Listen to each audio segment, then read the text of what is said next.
would like to welcome you to tonight's Community Star Night, Strengthening the At-Risk. Feel free to engage yourself and ask questions. You are welcome.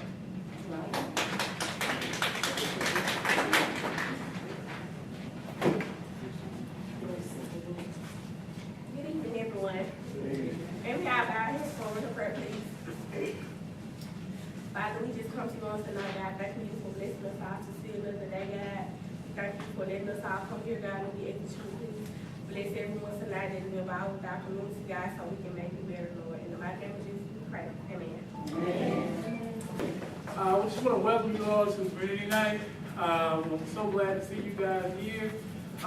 We have a great presentation in store for you guys today. I want to tell you guys about Community Night. Community Night is something that we bring people in with an expertise for the community, so the community can basically benefit off that expertise and understand some of the things that's going on in our community, or benefit the family, or just the individual itself. So we're going to have these community nights the last Monday of every month. So this is the last Monday of this month. Next community night will be on the 31st of March. In your hands, you have a newsletter. That newsletter is a newsletter that I'm going to be produced monthly with community events, so everybody can understand what's going on in our community, and as well as going to school in our neighborhoods as well. So we definitely want to make sure we keep informed about what's going on. If you do have an event, a community event, let me know about it. And also some of the things that I'll be doing, I'll be putting in there as well. Now, if you want your church to have this, just get in contact with me. I'll make sure that every month your church will get this newsletter. Now tonight, we have a great topic that we're going to be discussing. Mr. William Braylock is here. He is the director for the Hope House of the Salvation Army. He's originally from Michigan, right? Michigan. And we have some issues going on in our community as far as our males, our men, our young men, and our community as a whole. So without further ado, Mr. William Braylock.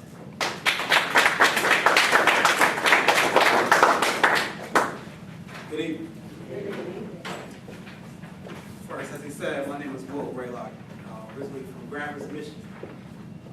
I came here by way of Arizona. Moved here for my wife's employment reasons, job transfer that's down here. I have a criminal justice degree from the University of Ferris. I'll take my jacket off and be comfortable, I guess.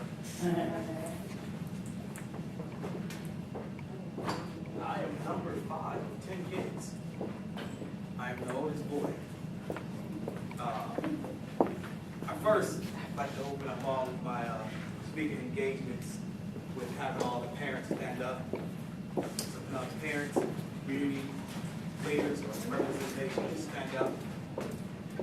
And then I want the kids to look at the parents, the people that are standing up.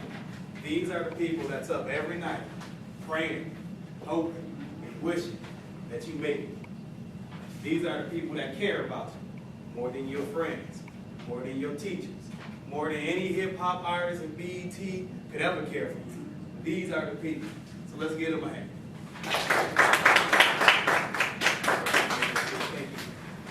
I'm going to have the kids stand up. All right, I want you to repeat after me. Look at the adults. I apologize. I apologize For all the things for all the things that I have done that I have done that have not been in accordance that have been in accordance with the way that you have brought me up. with the way that you have brought me up.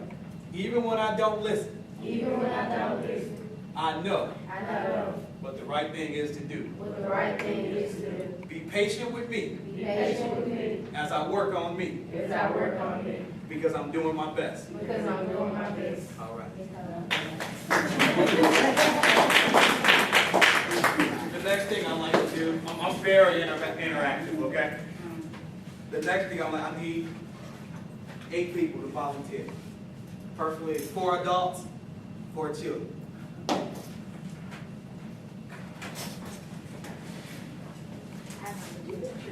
that up here, the adults on this side, and I will have the children on that side.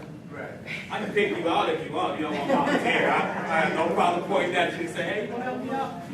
We got 4. We need 2 more adults. Nope. 1 kid and 1 adult. You want to help us out, young man? You help us out? Thank you, brother. One of the young ladies? Anybody? Somebody? There you go.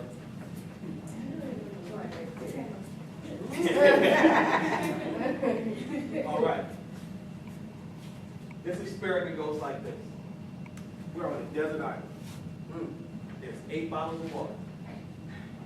Every bottle of water you take, you must drink. You don't have to drink this water, all right? That's your speech. These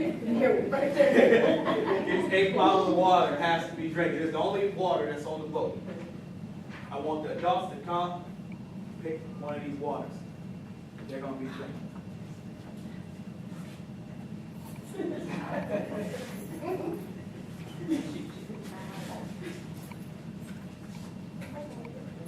Now the children come and drink the water.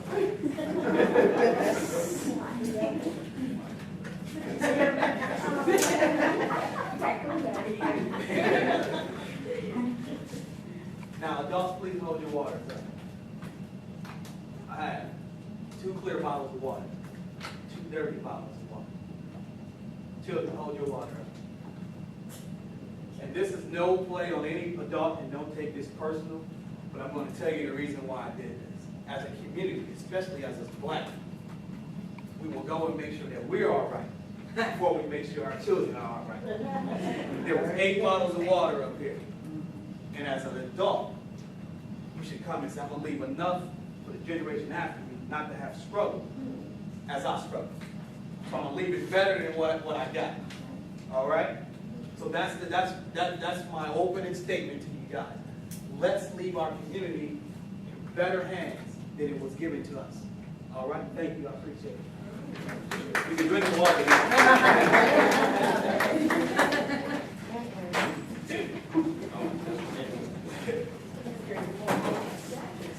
One of them are juice. I don't know what the rest of them is. I think it's like dirt. One of them got bleach in it. The one in the clear bottle? The one that's good. Don't kill me. I'm just playing. I'll wait till that. But on a serious note, I do want to talk to you guys about 3 topics. And it's going to be absent fathers, lost youth, and a broken community. And these 3 topics, when they're all in harmony, it's good for the whole community. When we have present fathers, when we have youth who know their place and have a direction and goals and the things that they're trying to do in their life, and when we have a community that sticks together and that is solid, it works better for everybody.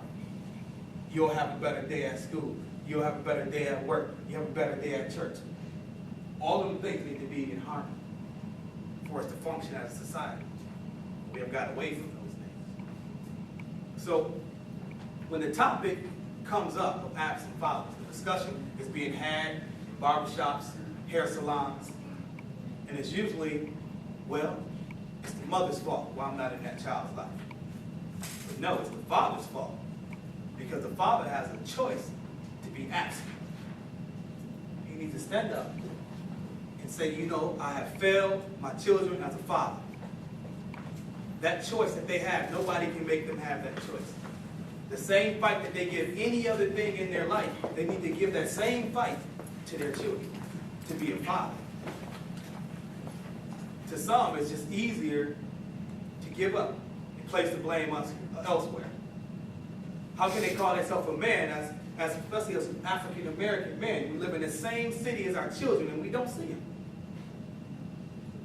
We also live in the same household and think because financially we take care of our children that we have no obligation for the development of them emotionally, spiritually, and any other needs that they need because we're forking out money. So you can be an absent father while you're sitting right in the same home of your children. If you look at it this way, how many little girls have fell into the arms of the wrong man just because of daddy issues? The percentage of underage pregnancy is greater when there's an absent father than there is when there's an active father in the house. Young ladies who miss out on that one-on-one time with their father plays a huge difference in the development that they have and the interaction that they have with men later on in their life. A father gives a young lady her first version of what a healthy relationship should be between a man and a woman. Whether that woman be her mother or not. That's her first version. Choosing to be an absent father deprives that young lady of the foundation in which she can build and measure future relationships. Absent fathers also have an effect on the young man in our community. And sometimes it's a greater effect on the young man than it is on the young women. Because the mother can relate more to that girl than she can to that son. And I was partially raised myself by a single mother. But there was always a void because I wanted that approval of my father. So how can we ask a young man to be successful and travel down the road of becoming a man and we're not even giving them the proper guidance and direction? Young men who have absent fathers are more likely to engage in delinquent activity such as gangs, truancy, underage sex.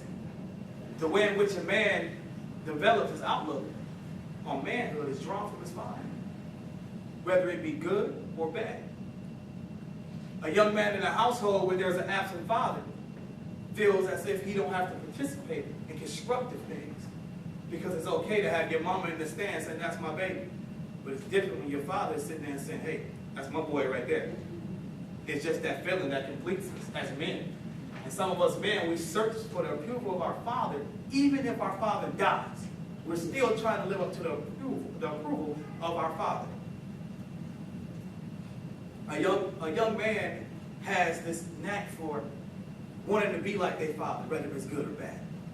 Their father is their first hero. And with that father being their first hero, he must show them things of compassion, not just of strength and power. Give them some humility about themselves. Build some character. These are things that real fathers do. It makes young men raise a question when their father is not around. What did I do to be not important to my father, for him to be active in my life? So then it starts messing with their self-confidence. Their drive is a little bit less than what it would be as if that father was active in their life. Not saying their father has to be with their mother, but their father has to be with them. When a man leaves a woman, he leaves that relationship, but he don't have to leave that relationship. And that's where we fail as men. We leave the relationship of the woman, but then we forget about the relationship with our children. When we forget about the relationship with our children, we start to deprive them of things that help them grow. As I said, we are our son's first heroes. The first Superman, first Batman. No matter what we do in life, nobody can tell a son that his father is not invisible. It's time out for giving absent fathers a pass when our young man's demise is directly connected to their unwillingness to make a choice to be a father. No longer will we accept the excuse that I didn't have a father, so I don't know how to be a father. There's a lot of absent fathers who didn't know how to do a lot of things, but found ways to become good and even great at those things. Why is it that absent fathers in our community, the black community, seem to be good at selling drugs, rolling blunts, rapping, chasing women, and many other vices that plague our neighborhood, but not being a good father? Is it because of a lack of skills? No, it's a lack of trying. If you want to be the best basketball player in the world, you study the best basketball player in the world. If you want to be the best drug dealer in the world, you hang around with the best drug dealers in the world. So if you want to be a father, you have to make a conscious decision to hang around people that's being in their children's life to learn how to be a father. And if you cannot do that, no, you will not do that. Because it's easier for you to live in this false reality of what it means to be a man. This false perception of what it means to be a man in their eyes is way easier than being a father. Because a father takes time. Don't take money all the time. It's just time. A father takes that talk that you have with your son when he can't talk to nobody else. A father is the first time that a boy feels openly to cry to another man because that's his father. He's not going to judge him. He's going to love him. But we deprive our children of that essence of being able to express themselves. And when they can't express themselves, what happens is they act out in other ways. And it's a cry for attention that they're not getting from home. Then we wonder why they join gangs. There should be a sense of pride and accomplishment in being a father. Not a sense of burden, resentment, and regret. And some of us regret having a child by a woman. So we resent that child because of that woman. When if anybody can tell me one time when a child actually brought in this work, never. So you owe them at the minimum to love them and guide them and help them develop into what they should be. So your vision should not be their vision if your vision is not good. And even as a bad person, you have the capabilities to be a good father in the midst of everything that you do, whether it's right or wrong. You can teach your child that I may not be anything good, but you're going to be great. That's a real man. That's a father. What brings me to our next segment, which is the lost youth. Our youth today are lost because of a false sense of what reality is. We expect our youth to be successful, but offer them poor parental guidance, religious organizations who do more judging than engaging, a failing school system, and role models that mostly model ways of self-destruction. So the role models out there are just role modeling the wrong thing. So we can't yell that there's no role models in our community, because I can go outside and probably point you to 7 role models right now. They just role model the wrong thing. When there is no one accessible to you who look like you, sound like you, can understand your struggles firsthand, not from a book, not from college, not from a lecture, but can understand your struggles from firsthand experience, knowing what it feels like to come home and the lights don't come on, not because the switch don't work, but because somebody didn't pay the bill. Not knowing whether you're going to eat before you go to school. Going to school only to eat. Washing your clothes in the tub because you don't have a washing machine, but even if you had a washing machine, it wouldn't work because the water ain't on. Opening the oven to heat the house. Why? Not because you put food in the oven, because the gas is off, but the electric is on, so the heat still come on in the oven. If you don't know that firsthand, how can you tell me how it feels like to sit in class and take a test and be hungry when you have ate every day of your life? You cannot do it. How can you tell me how it is to be cold walking to school because all I have is a jacket and I don't have a coat? But you tell me I understand. I'm sympathizing with what's going on in your life. You're not sympathizing, you're sympathetic. You don't understand my struggle. I can't wait for somebody to come into my community to make it better, because they don't know what better is. They don't know what my level of success means to me. Their level of success means some level than your level of success. But I guarantee this, we all looking for a better quality of life. So who are our children to look for confirmation that success to someone like them is obtainable? Because if I can't see you be successful and I knew you when we was 8, and everybody I see that's successful does not look like me, don't talk like me, don't come from where I am, I think that is unattainable. It's not real. It's a false sense of reality for me. It should not be acceptable to label our children or place them in classes that's equivalent to a daycare, because it's easier than finding a way to teach our children in a manner which is conducive to the way that they learn. So our children are being labeled and put in classrooms where it's just one big daycare, one big fun, and all the bad kids are in there, the ADHD and elemental P and QRS, all of these labels that we put on these children, because our teachers are too lazy to find out how to teach these children. You cannot teach every child the same way, because every child doesn't learn the same way. You must sit down and find out why that child is not learning, why that child has been disruptive in class. It's not because they're bad, it's because they're embarrassed that they can't read, and you keep calling on them, but you don't know they can't read because you ain't took the time to sit down and say, do you know this word? And if they ask a question and you don't feel like answering it, or you feel like it's so elementary and they in high school, they should already know this, so you tell them, you're just not trying. Well, teacher, I've been trying all this time, and all y'all keep doing is pushing me forward.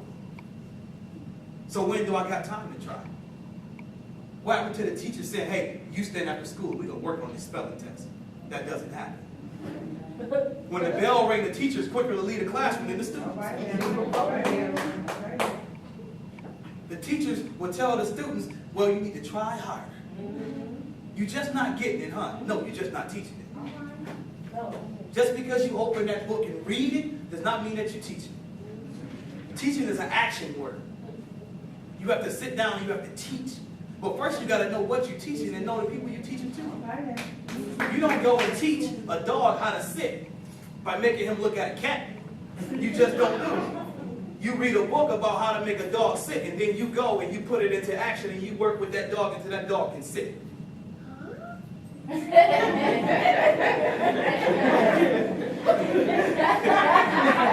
So it's the manner in which our teachers are teaching. But then we can't blame just our teachers. We can't blame just our teachers because it's just not our teachers, it's our parents who refuse to educate themselves on the rights that they have in the school. We put up with what the teachers tell us we can have. As if I set those bottles down and I said, this is the water. This is what you can have. This is what you can drink. And nobody asked me, was there some more water? All I did was tell y'all this was 8 pieces of water. Everybody needs some water. The dirty water was never asking to be traded in. Is there other water? Is anything? Because why? Because when we are told that we can have something that seems unattainable, we feel like we have made it. We feel like the struggle and the fight is over. We don't need to fight no more. And I heard before that at Rosa Parks' funeral, Al Sharpton said, we're not fighting Jim Crow no more. Jim Crow is done. We're fighting his son, James Crow. He's more sophisticated. He's more suave with the way that he come at you. He oppresses you in different ways. Shrinking the class size is supposed to be good for everybody. But then what do? Balloon them right back up. Said we're going to have quality of teachers. These teachers wouldn't be able to teach out in these other counties. They wouldn't even be accepted. But we accepted secondhand. The same way we had to fight for different books. We had to fight to get buses to get to school. That fight's over. We have that. But now we have to fight for equality in our education. They're giving us the same education, but the quality of the deliverance of education is not the same. We can read out of the same books as the highest classes in America. But if the person who's teaching it is not qualified, it's just words on paper. And who suffers? The children suffer. The children suffer. Now, if our schools honor classes and our community are only equivalent to other community standard classes, I'm going to say that again. If our honor students, when put against other districts, become standard,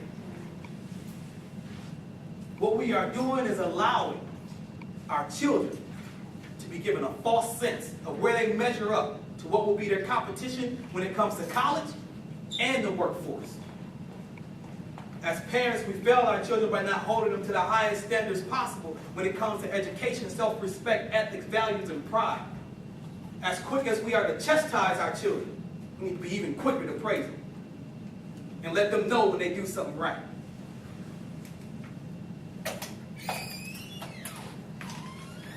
If we continue to accept and or participate in negative behavior,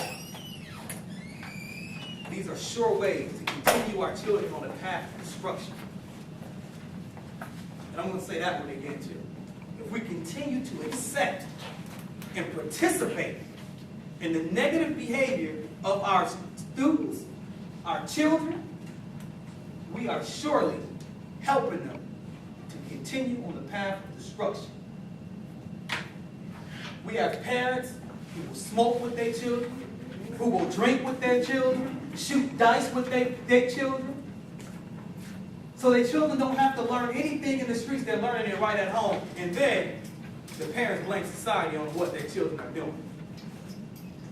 There is no way a mother should smoke with a daughter, or a father should play dice with a son.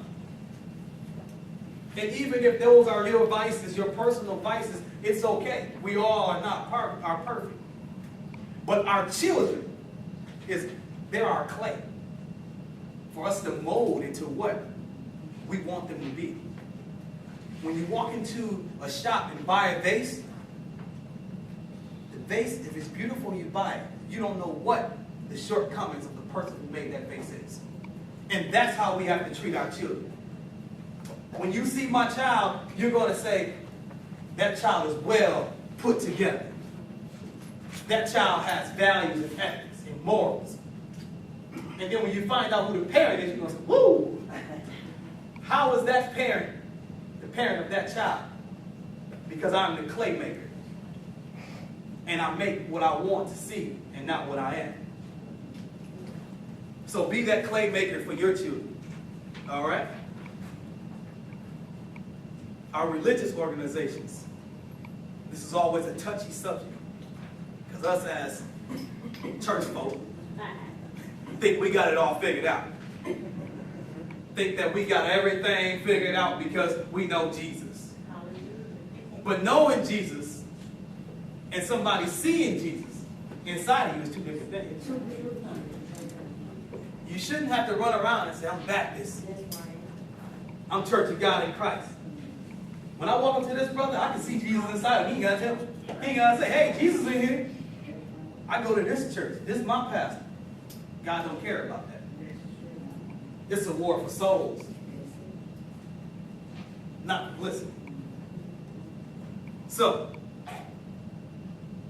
our religious organizations seem too quick to judge and throw away our youth, only concerning themselves with the youth that was fortunate enough to have somebody not give up on them and bring them into the house of the Lord, even if they had to drag them there. Many of our religious organizations have retreated to the safety of the walls behind the buildings to protect themselves from the same people that they vowed to share the gospel with. Nobody goes to the hospital unless they're sick, and the church is the hospital. So if everybody in the church is saved, sanctified, and filled with the Holy Ghost, church should close down. Your job is complete. You did everything God asked you to do. But when you walk through the community, and to get to your church, you got to walk through filth and pass by it every day and be a Sunday Christian. You're going against what God said. You're going against everything that you vowed to do for your community and for the people inside there to show the love of Christ. You're going against that.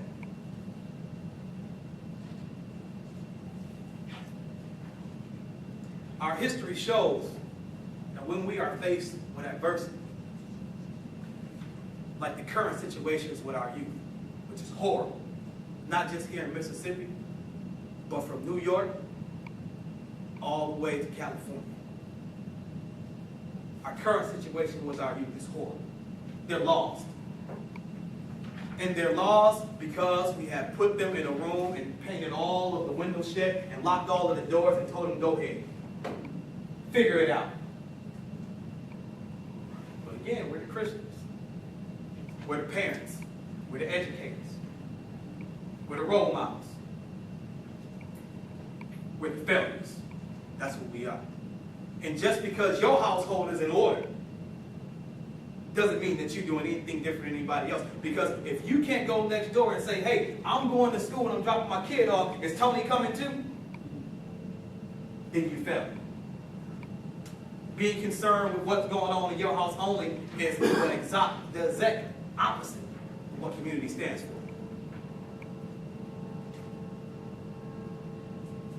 We are now, with lots of our youth, our organizations, we drew our strength from the church every time adversity came. If you look at history, especially in our community, the church was so involved with everything from the church was the first politicians of the communities. Before we could vote, before we had a say-so, before we meant anything, it was the religious organizations that spoke for us. Not anymore. Now they speak for numbers and they speak for anybody who's going to put something in their building fund that they've been doing for 50 years but can't fix a doorknob and start a youth program to save somebody off the street or give somebody some money to pay some gas or put some water back on in their house. But every week they want us to put money in the building fund. Where does that money go? Yes, sir. Brother, can I have one comment? Yes. Is there one preacher in the house? Not one. Not one. Now see, that's my point that I'm getting across. I asked Brother John, why are not the preachers and the pastors here supporting this, what's going on? That's what they got to step up and back with, man. The fight is not in the churches and the streets. It's not. That's where it's at. Why they not here? Why they not here supporting it? But they want to get you up in the house. Now, if we had the news station here, and Lumumba said he was showing up, we wouldn't have nowhere to sit. And the topic of discussion could have been the trash in Crystal Springs. And everybody would have showed up because the movie, and everybody's here. See, and that's what the grassroots community is, what makes the community thrive. And I'm going to get to that. And I'm going to get to that. Come on, you got my attention. So our love for Christ must reach beyond the pulpits, past the pews, into the streets, where our lost youth desperately need the love and attention of Christ. But they don't know it. They don't know it because they don't know. You ever heard, I don't know because I don't know? I don't know why I'm doing this. But if I do something, I wouldn't be doing this. So I don't know because I don't know. There is no such thing as a part-time Christian. Either you're a Christian or you're not. Either you saved or you not. Either you woke or you sleep. Wake up. Because if you're closing your eyes to go through the community to get to where you got to go, so you won't have to see all of the people that you're preaching to make sure that they continue to put money into your pocket, into your church, to make your church look good. $1 million church does nothing for a broken community. It just does not work. We have lost the media. Let's get on the media and entertainment. The media and entertainment continue to bombard our youth with false reality and give them role models that knowingly, now these people knowingly, present these false lifestyles to our youth. And then, you know what they do? They convince them that this is the only way to live. This is the only way for you. What's your name, man? All you can be is a rapper. That's it. You're too short for basketball. Be a rapper. What's your name? Yeah, video fixing. There you go. Nothing else. That's all you can do. Harvard graduate lawyer. You can't go there. You can't go there. You're from Crystal Springs. Listen. So there's no access to that for you. Now, if you was somewhere else, maybe you can make it, but you can't make it. How you See, but how many has that attitude? How many has the support of somebody to say, you can make it? How many have that father, active father? Because our mothers are active, but we look around right now, there's more women here than men. And that's why we're dealing with absent fathers. I wasn't expecting no absent fathers to be here because they was absent, then they wouldn't be here, right? So I came prepared not to see one absent father. But I knew the mothers would show up. Because a mother love is like no other. It's harder for a mother to walk away than it is for a father. There's an attachment. I have to admit I'm an absent father, but I do take time out with my son. When I found out his brother was orchestrating this out here, I told him I was going to come support him because, you know, I battled with trying to raise him in another home because it was up on me for him not to be in the home with me because I had him before I got married. But I played my part. I am an absent father, but, you know, I go to school and check on him and do my part, you know. See, what we have to do, a perfect example, what we have to do is, you're not an absent father.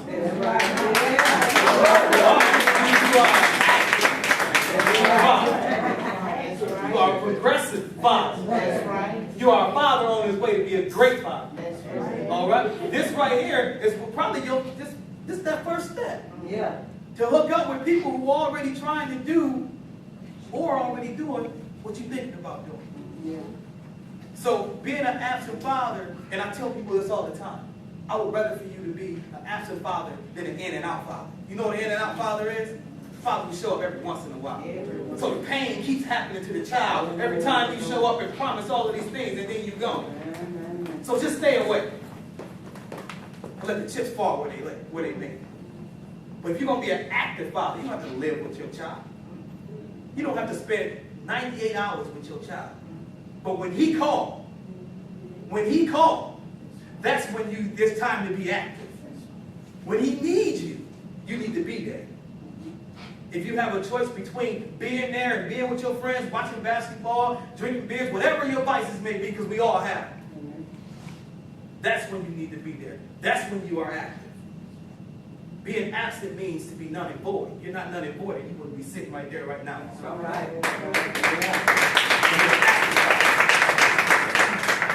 You got something to say? Yeah, I'm sorry to say, but my dad, he's like this too. He comes in once in a while and like he hurts me because my mom, she tried so hard because she has 4 kids and I'm supposed to already have a house with her.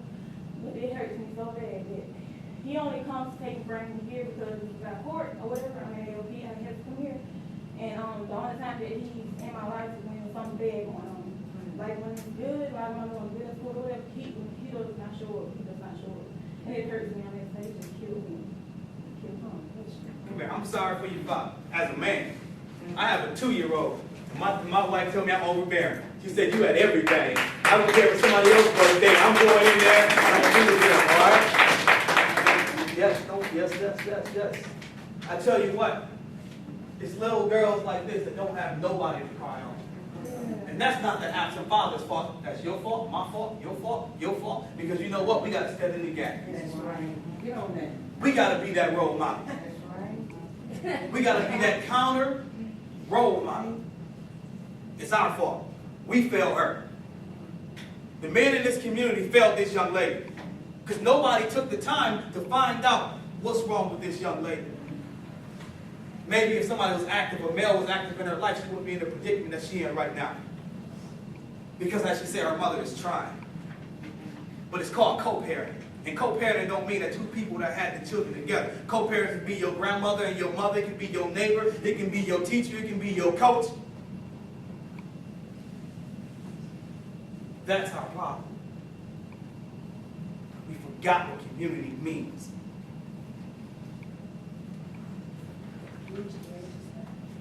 There has been many.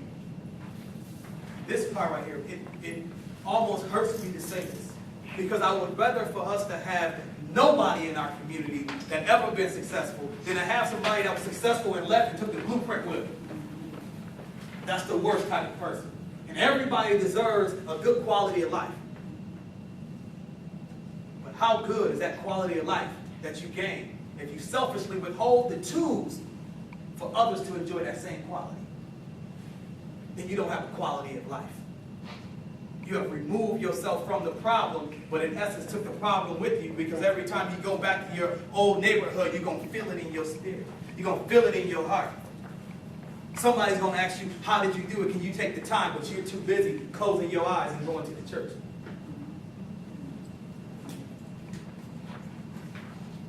The community is not mad. I don't think no community is mad at anybody who, quote unquote, made it out. We're mad at the decision not to return to the community to make it better. The things that help you get out, the people that help you get out, the circumstances that you have overcome, that young lady is waiting to hear. But she can't hear why? Because you left with the blueprint to get out. That's our problem. We have failed as a community. We have failed as the leaders of this community.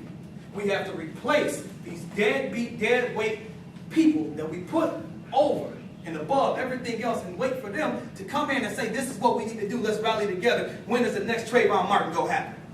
Well, we got Trayvon Martin right here in Crystal Springs. And ain't nobody marching, ain't nobody got a t-shirt on, ain't no TV there, ain't no reporters, ain't no parents, ain't no Facebook status about we need to do. No, there's nothing. Why? Because there's no cameras. There's no Al Sharpton. We failed that young lady.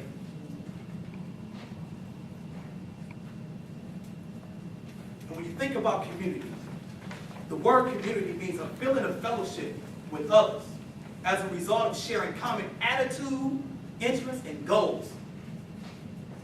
That's the definition of community. What happened to our attitude about pride and dignity that we once had in common with one another about our neighborhoods? If you think back, I think back to my parents. I think back to their parents, and I'm a history buff, so I'm always reading history. You couldn't walk down these streets and throw paper on these streets because everybody's grass was cut and it looked good. No busted windows because we took pride. We had dignity in our community. But now that we think that, oh, it's equal housing, we made it. It's not important to us no more. Everything we fight for, once we get it, we think that that's the last stage.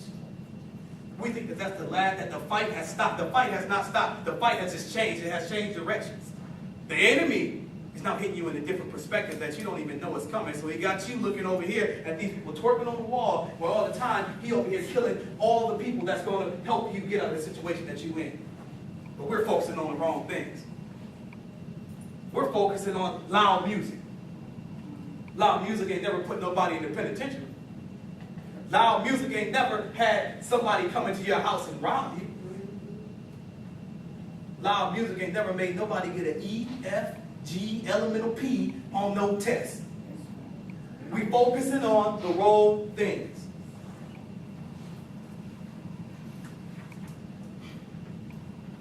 Why do we no longer take interest in the direction and well-being of our community?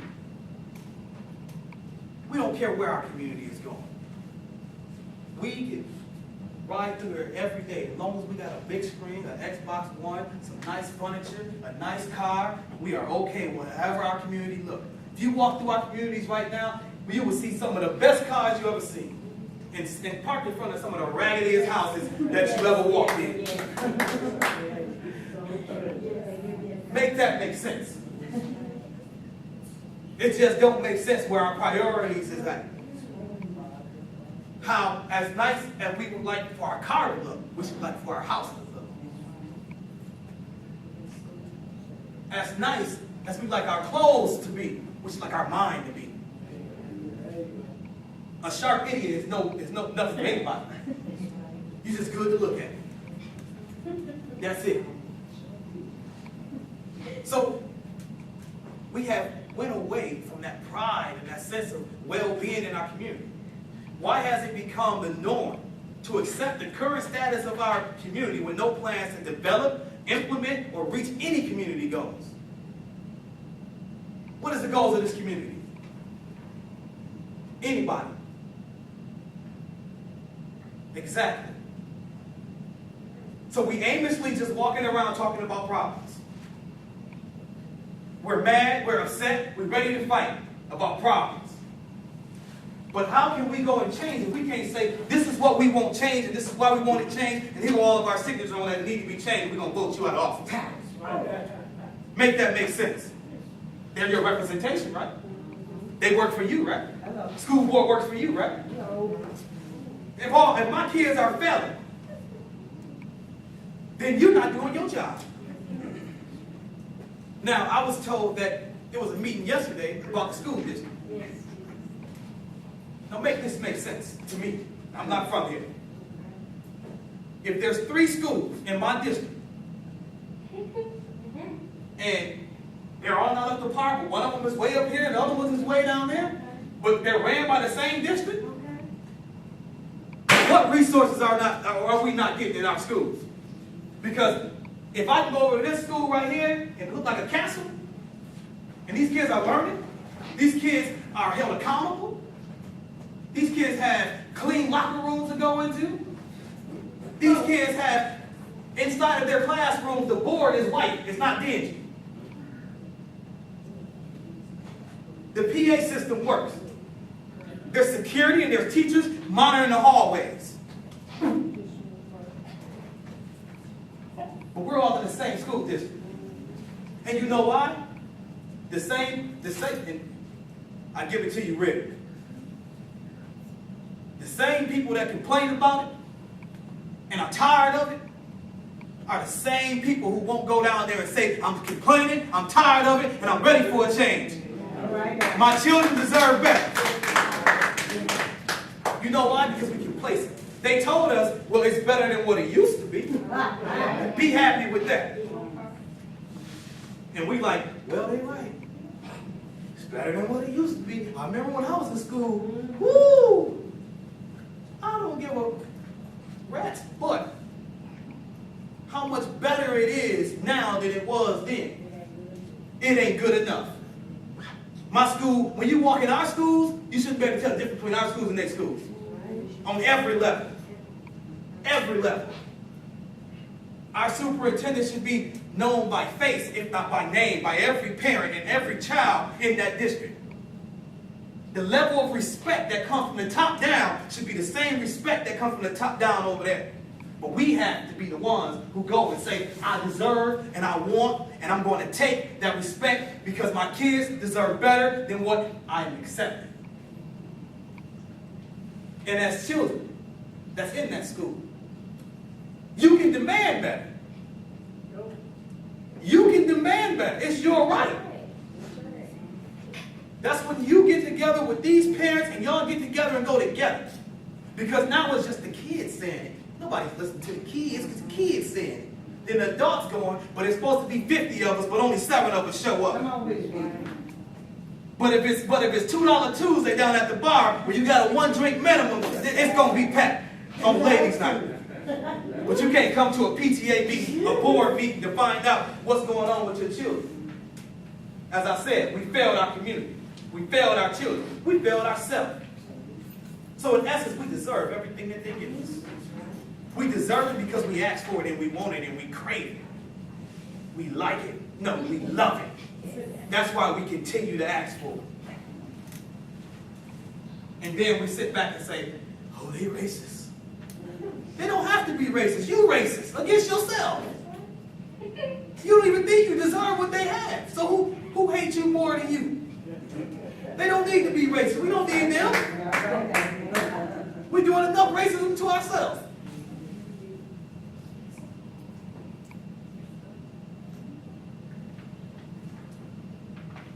We have given up on our communities, just the same way that America has given up on our young men. We have this idea that our communities are so far gone that there's nothing we can do to save it, and we must accept it as it is. Again, shared parenting throughout the community has long been gone. A neighbor can't say nothing to a child because the mama coming out even when the child is wrong. Not my baby. Come outside. They're ready to fight. And they don't even know that she caught your child smoking weed behind her house, and now she took the weed, did this, and popped him upside his head. She should have did more. But now we want to fight to what uplift that negativity and taking part in that negativity that's going to continue these children to walk down the road of destruction. When they get to destruction, we cry while we're at the funeral home trying to figure out how we're going to bury them because we don't have any burial money because we never looked that far ahead. So what you did was you put gas in the car that led to the end of the road, that led to death, that led to the funeral home, that led to you crying about your baby who you never gave care about anyway. Make that make sense for me. It just don't. The notion of looking out for your neighbor just because they are your neighbor is non-existent. Everybody want to be about themselves. If I see somebody breaking in your house, I shut my blinds. I don't want no part of it. Our community has failed itself.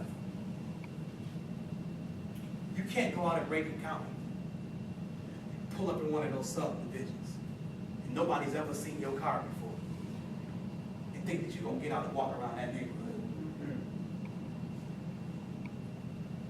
We will go to their communities and treat it better than we treat our own community.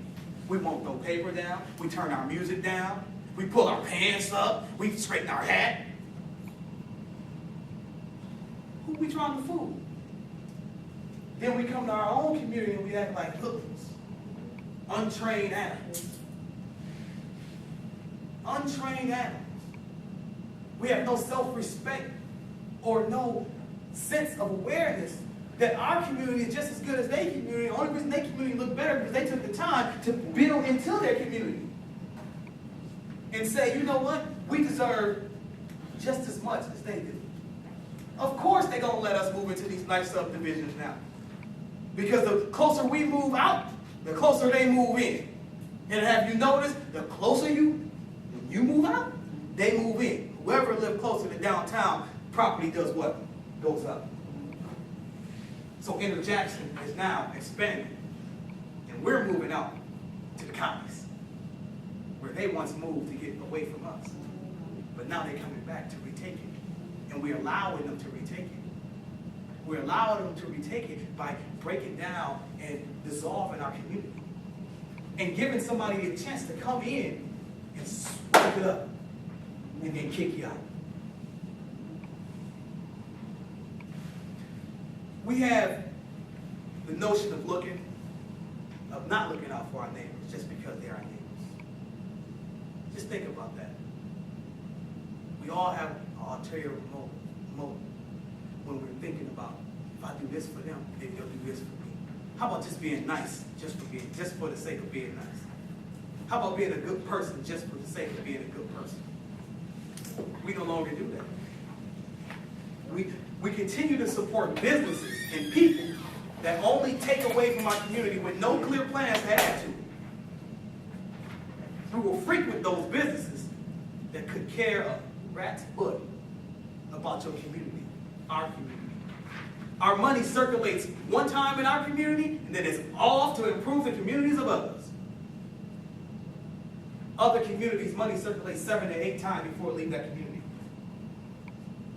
That means that if I own a wholesale store where we sell wood at, I go down the street and get the wood. I don't go anywhere else to get the wood. I get it from down the street. If I need grocery bags, I find somebody in my community who sells grocery bags, and then that's what I do. If I need grocery, I go to the local grocery store. I don't go outside of my community because that money needs to stay inside of my community. We don't do that. We shop inside of our community, but there's communities inside of our communities that take their money back to their community. And we still frequent those businesses.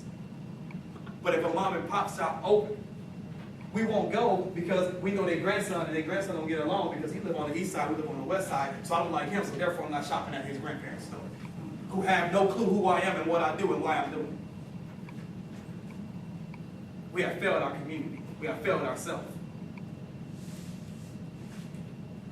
We shy away from participating in grassroots community organizations like this right here.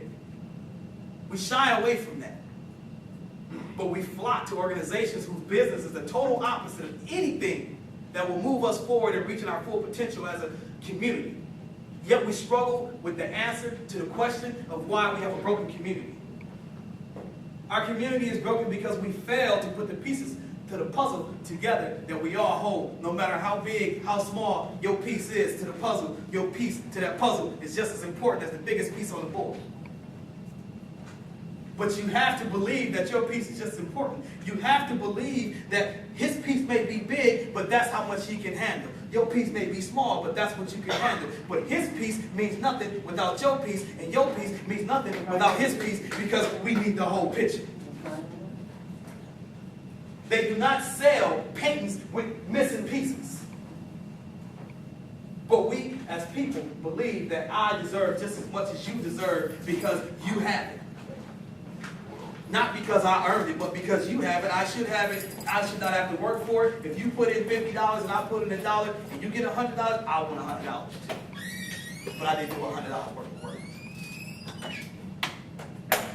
But we continue on the education side of putting in nothing and wanting something back. If we have kids in high school that cannot read or write, it is not the teacher's fault anymore, it's the parents' fault, because when the child comes home and says, I've done my homework, do you check it? Can you read? Can you write? And if you cannot read and write, you must go and find out how to read and write, so when they bring it to you, try to run the game on you, can say, no, that is not right. Or you should have a relationship with the teacher at your school that you can call her and say, hey, I cannot read and write. My kid brought home this work. Can you please check it and let me know if he's doing exactly what you asked him to do? Because I have a relationship with that teacher. And if that teacher does not want a relationship with me, I have a relationship with that principal. And if I have to go all the way up to the board of directors, then that's what I'm going to do. Because as I said, I am the clay maker. I am not the clay that I make. I may have some vices on me, but you will not see it in the pottery that I make. So even though I cannot read, I still find a way to be a great parent. I still find a way to make sure that you can read. We don't do that as a community. We don't do that as a people. We're too prideful. We don't want anybody to know that we can't read and write. Well, if nobody knows that you can read and write, the only reason they don't know because you don't participate in anything that has to do with reading and writing. And reading and writing will make the world go around. So you are not participating in any decision-making things that happen in your community because you don't know what's going on. You vote the way that everybody else votes because everybody else is voting that way. You don't know what the issues is and where they stand on what it is. You vote by name recognition only. And then you complain about the way that your community are, but you put those people in place to run your community because you said, I cannot run it for myself, and we cannot organize and put one person forward the same goal that we have. That's when we fail ourselves. That's when we fail our community. That's when we fail our children. And our children fail us because we teach them the right way. We give them everything that they need. And yet and still, they seek out the things that they know they shouldn't be doing. They don't have the gratitude to say, I get up every morning, I have food. I turn the lights on, they come on. I have basketball, football, but we all have all of these things that I'm accustomed to that my parents are sacrificing for me. And yet and still, I can't wash the dishes, take the trash out, mow the lawn. And it costs me nothing to do those things. I don't try as hard in school because nobody's making it. We'll make yourself. I have a saying that I will not be my parents' sequel because I have a choice. When you are 10, 9, 8, 7, 6, okay, probably get away with it. 12, 13, 14, 15 years old, you making the choice. It's no longer their fault. It's no longer their fault if you don't participate in the upbringing of yourself. You failing them. And in essence, you're failing your community because now the leaders that we want to come up are not coming up because you're too busy with your head watching the music video, watching somebody twerk, knowing how to roll weed, smoke weed, different grades of weed, but know nothing about architecture, knows nothing about geographics, geometry, but can recite every Lil Boosie, Lil Wayne, Young Jeezy line. If I call one out right now, y'all can finish the song. But if I call something out, that's educational. That's going to pull you forward. You look at me like I'm speaking Spanish. And I can recite things that was taught last week in class, and you still would not know what I'm talking about. Because you sat in class and did what? Had a good old time. Or didn't show up for school.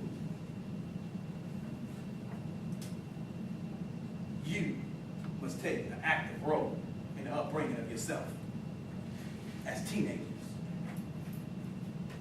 Take that pain of your father not being around and only coming. Take that pain and use it as fuel to do better. As I said earlier, now you have something to measure it up to. It works twofold. You have a great father, you know exactly what a man's supposed to do. You have a bad father, you have an example of what a man should never do. And now you know what you shouldn't put up with and what you won't put up with for your children. So as I said earlier, a father plays a role. Whether he's a good father or a bad father, he teaches a lesson to the people that he is set to protect and raise. But it's never too late to change. Never. Now I want to leave y'all with this final thought in hopes that it breaks your heart to enact change. That it makes you just think about how easy it is to transform our community into something good. We have all the skills that it takes to make this a wonderful community, but we're using them in the wrong way. We're not tapping into the resources that we have right here in this community.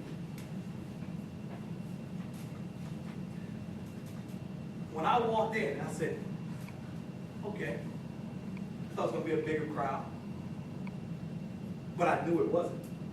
But I hoped. I pulled up.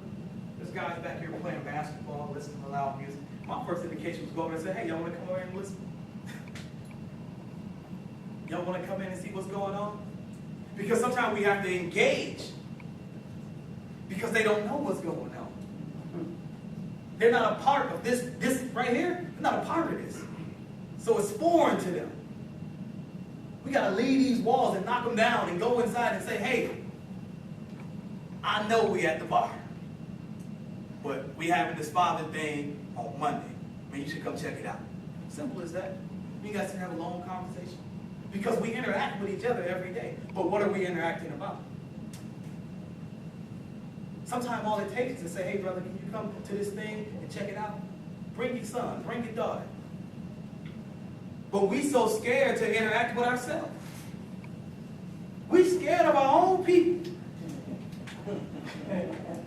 Our own people we are scared of. And we, better than anybody, know how to communicate with our own people and won't do it.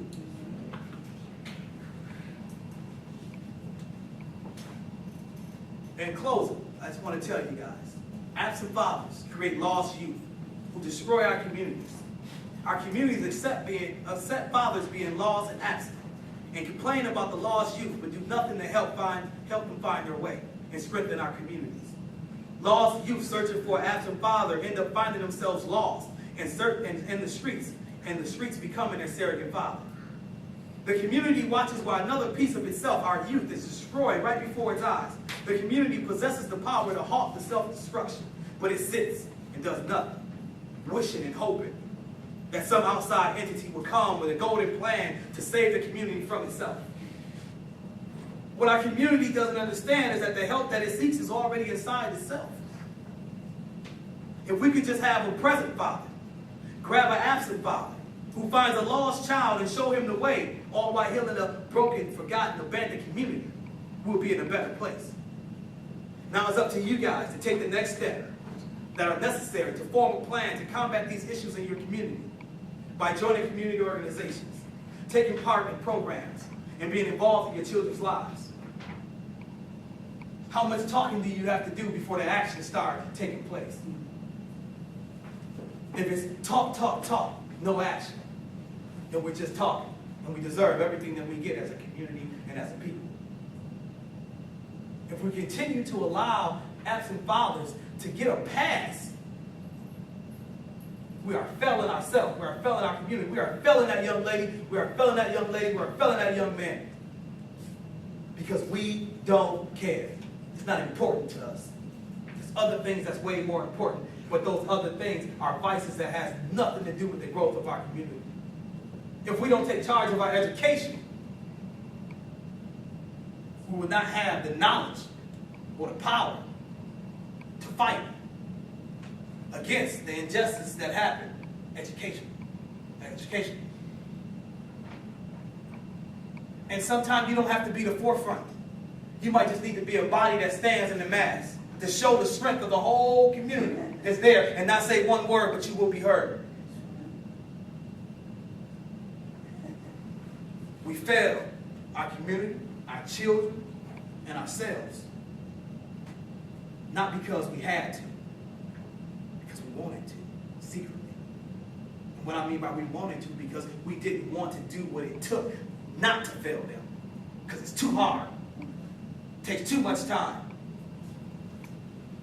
So I'll leave you guys with this. If you want action, you have to give action.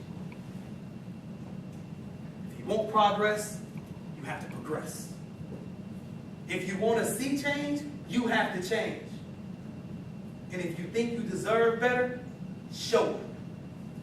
And don't accept nothing less. Thank y'all for your time.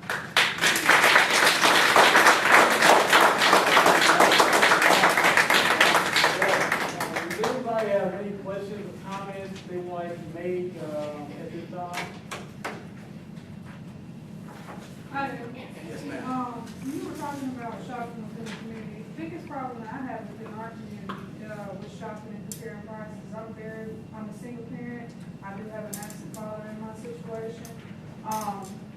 The biggest thing that I see is we have, like even at the mom and pop stores, our stores mark up our price. It's like they want to put us deeper in the situation versus actually helping us with the situation. You know, Walmart, you can get a product for $3.99. You get the same product at, I'm not gonna say a store name, but you get the same product for $9.95, you know? Okay. And it's like it's putting us to try to put our money in the community, which I really believe, I went to Natchez, I went to Alcorn State University Okay. for the first part of my nursing school, and I saw within their community, they actually kept their prices at a price that was able to be purchased within that community. Or our community, with mom and pop stores, a lot of them, they want to price gouge in a sense. Like, I mean, I don't know how to even approach something like that, to even say something about it, because, you know, like I said, the people within our community, some of us,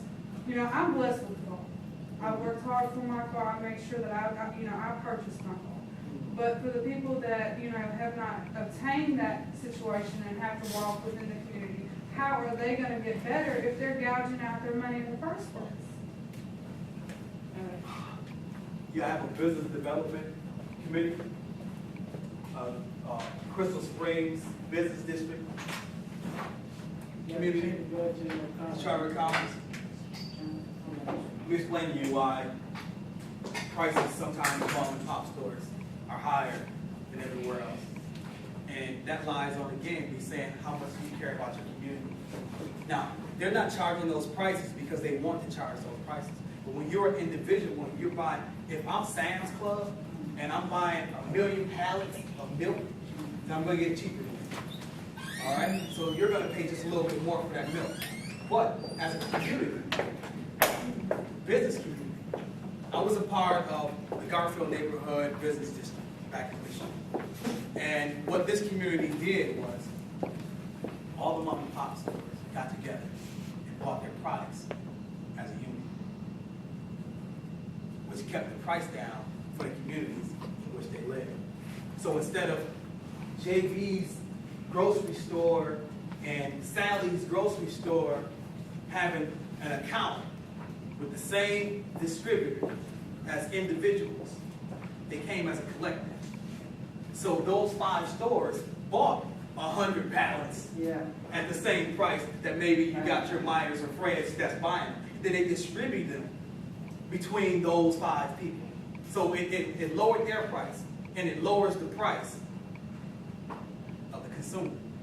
So it's a community thing again, because if they're mom and pop stores, they live in that community. So they should have been here tonight. Or they should be showing at other things and knowing that these are causing problems. Because they'll make more money in the long run if I can shop here and I don't have to waste my gas to go to all the way to Walmart. And that's the reason why it's high. So that's another thing that somebody started an initiative to develop, of getting the businesses together and finding out how can we better use our buying power to dictate our prices. All right? Anybody else? Yes, sir. But even Walmart here and one in Macomb is higher than the rest of the Walmart. So, And that's corporate. That's corporate things. What I was talking about as far as community things, Mama, we're never going to change the corporate atmosphere. And that's again, that's up here. We need to start down here, build up. But I understand that. That's like how gas, you can go 2 blocks and gas is 88 cents more than it is down there. It's just corporations. But we can better dictate and change our community than we can corporations. Anybody else? Well, I bid you all a good night, and I hope that some action comes out of tonight, and that you guys do engage with each other and know your neighbor, and know the ladies who are sitting in the back should know the lady in front before we leave here and exchange numbers and say, let's get together and work on these problems. The worst thing you can do is have 1 million problems that you're trying to work on at one time. I say get a plan of 5 things that you want to change in your community, and you guys work as hard as you have ever worked to change those 5 things. And I guarantee if you change just 2 of them, people from the outside is going to want to join you guys because you're making progress. Some people are scared to join things on the ground level. But if you make 1 step, they're ready to go with you because they see that you're making progress. Because in our community, we put these people in these positions to lead us. never, either they're gonna do this, or they're just never gonna move. But if you can show somebody some progression in just one area, then I think that's the first step of better in your community. Like I said, I appreciate you guys' time. Thanks for having me, Jonathan. Anytime. All right? All right.